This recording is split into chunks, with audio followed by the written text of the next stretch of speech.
Soy profesora de Historia en un instituto de enseñanza secundaria y en los últimos años me he formado como técnica en el mundo de la cooperación al desarrollo.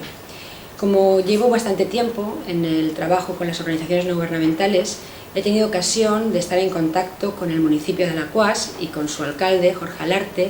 y comprobar cómo desde esta ciudad se está desarrollando una política encaminada al apoyo de aquellas culturas y pueblos que están empobrecidos, más allá de nuestras fronteras, y cómo este apoyo ha sido siempre buscando el desarrollo humano de estos pueblos. Básicamente,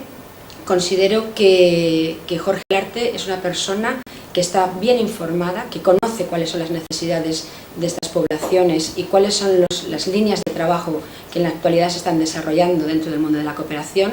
y por ello considero que como candidato socialista a la Generalitat Valenciana podrá ser una persona que dará un fuerte impulso a la solidaridad y al desarrollo de la justicia social, no solamente en nuestra comunidad, no solamente en España, sino también a nivel internacional.